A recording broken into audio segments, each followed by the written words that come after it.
사업하는 미국 변호사 신천동 29입니다. 여러분, 끌어당김의 법칙이라고 혹시 들어보셨나요? 우리가 어떻게 생각하고 어떻게 상상하는지에 따라서 우리의 삶이 우리가 상상하는 바를 끌어당기고 생각하는 바를 끌어당겨서 결국에는 그 상상하는 바를 경험하게 만든다는 그런 아주 간단한 법칙입니다. 그러니까 우리가 상상하는 대로 우리의 모습이 변화한다는 거예요. 이 이야기에 대해서 프록터의 위대한 발견이라든지 아니면 조셉 머피의 잠재의식의 힘이라든지 시크릿까지 굉장히 다양한 분야의 성공한 사람들이 이 끌어당김의 법칙에 대해서 이야기를 해왔고 또 이 끌어당김의 법칙이 의미가 있다는 것들을 말해왔습니다.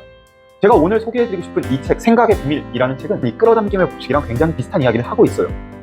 예전에도 제가 유튜브에서 잠깐 소개해드렸던 사장학 개론 그리고 돈의 속성의 저자이신 김승호 회장님의 책인데 이 책에서 김승호 회장님은 자신이 여태까지 이뤄올 수 있었던 것들은 100% 자신이 생각하고 상상했기 때문에 그런 것들을 이룰 수 있었다라고 하거든요.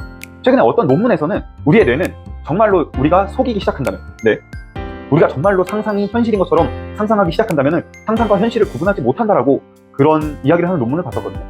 정말 내 꿈을 상상하는 것이 얼마나 중요한지에 대해서 이 책 생각의 비밀을 보면서 한 번 더 느끼게 되었습니다. 저도 이 책 생각의 비밀을 읽고 나서 제가 진심으로 바라는 바에 대해서 매일같이 적어보면서 조금 더 상상을 해보려고 노력을 하고 있습니다. 구독자님들도 정말로 원하는 바가 있다면 정말로 현실화시키고 싶은 그런 목표가 있다면 한번 이렇게 100번씩 적어보는 행위를 해보시는 게 어떨까요? 내 꿈이, 내 상상이 내 뇌 속에서 현실과 구분이 되지 않을 수 있도록 그 모든 것을 끌어당길 수 있도록 한번 그런 행위를 해보시면 어떨까 조심스럽게 추천드립니다.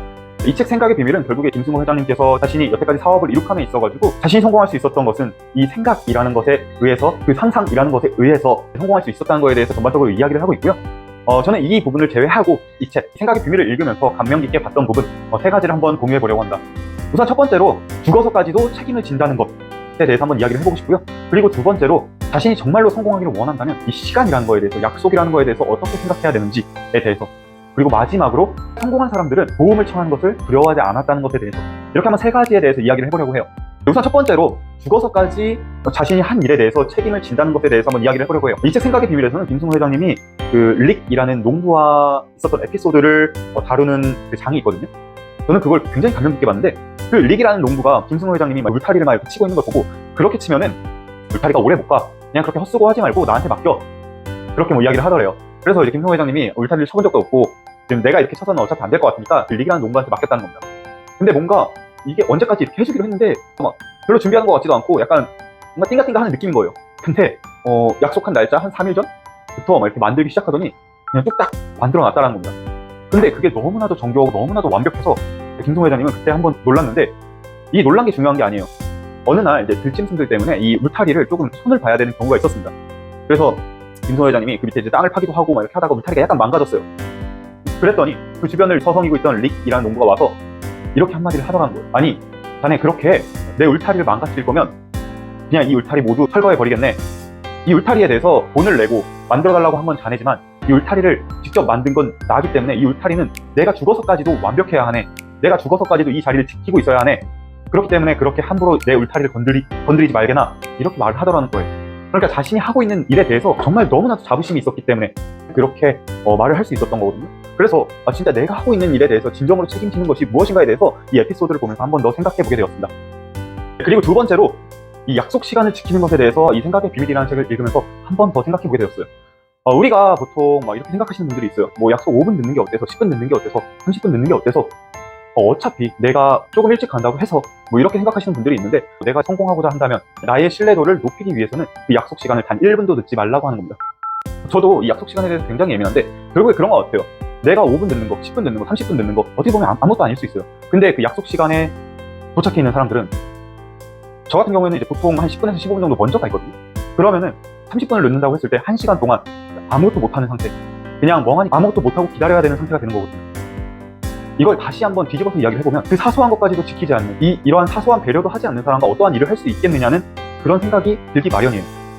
이 생각의 비밀에서 김승호 회장님도 정확하게 동일하게 이야기를 하는 것을 보면서 내가 이 시간 약속이라는 거에 대해서 진짜 평생 진짜 단 1분 1초도 늦지 않는 그런 습관을 들여야 되겠구나 라는 걸 다시 한번 생각해 보게 되었습니다. 요즘에 약간 이 부분에 있어서 이렇게 느슨해질 뻔했는데 이 책을 읽으면서 그 부분을 다시 한번 재확인할 수 있어서 너무 좋았던 것 같습니다. 내가 사업을 하든 아니면 내 분야에서 정말로 신뢰감을 얻고 싶은 그런 분들이라면 이 약속에 대해서 이 시간이라는 개념에 대해서 단 1분 1초도 허투루 생각하지 않는 그런 마음가짐을 갖는다면 정말로 남들보다 10배 이상 앞서갈 수 있지 않을까라고 이렇게 조심스럽게 생각해봅니다. 그리고 마지막으로 성공한 사람 사람들은 이 도움을 청하는 것을 두려워하지 않았다고 해요. 이 부분은 제가 정말 반성을 많이 하고 있는 부분인데, 이 책에서 그 에피소드로 말해주는 분이 이제 그 예전에 제가 파리에서 도시락을 파는 여자라는 영상을 제작했던 켈리체 회장님에 대한 에피소드가 나오거든요. 유럽에서 김승호 회장님한테 도시락을 어떻게 해야 팔 수 있는지, 어떻게 잘 팔 수 있는지 알려달라고 그냥 날아왔대요. 그러면서 막 이렇게 돌돌 쫓아다니면서 막 하나하나 진짜 사업을 일으키고자 하는 그 집념 하나로 막 알지도 못하는 그 분한테 막 사소한 것까지 다 흡수해 가려고 그렇게 노력을 했다는 겁니다. 그러면서 김승호 회장님도 그 에피소드가 굉장히 흥미로웠던 건지 그런 이야기를 해주더라고요. 보통 사람들이 이렇게 생각을 한대요. 정말 저 성공한 사람이, 나보다 한 10단계 앞서가 있는 사람이 내가 도움을 청했을 때 나를 과연 도와줄까? 그러면서 그 행동 자체를 하지 않는다는 거죠. 근데 그렇지 않다는 거예요. 정말로 진심으로 원하고 진심으로 배우고자 하는 자에게는 그 어떤 사람도 자신의 시간을 기꺼이 내준다는 겁니다. 그래서 정말로 도움이 필요하거나 도움을 청해야 될 일이 있으면 생각만 하지 말고 꼭 한번 시도를 해보라고 합니다. 저도 참 이 부분이 굉장히 이제 공감이 가면서도 제가 반성을 많이 한 부분인데, 저는 좀 그런 것 같아요. 사람들한테 도움을 청하는 것 자체가 뭔가 미안하기도 하고, 지금 도움을 청하지 않아도 내가 조금만 더 노력하면 이 부분 해결할 수 있을 것 같은데 라고 생각을 하니까 이 부분을 잘 못하게 되는 것 같더라고요. 그런데 내가 꼬불꼬불하게 길을 갈 게 아니라 다른 사람의 도움을 얻으면 조금 더 빠르게 올바른 방향으로 나아갈 수도 있는 것. 제가 이 부분을 잘 못하는 것 같아가지고 켈리체 회장님의 그런 행동들, 그리고 그걸 받아줬던 김승호 회장님의 그런 행동들을 보면서 다시 한번 내가 진심으로 조언을 구하고 그리고 도움을 청하는 게 얼마나 중요한 것인가에 대해서 생각해 볼 수 있었던 계기였던 것 같습니다. 그래서 저는 이 책 생각의 비밀이라는 책을 읽으면서 정말 많은 부분을 배웠던 것 같아요.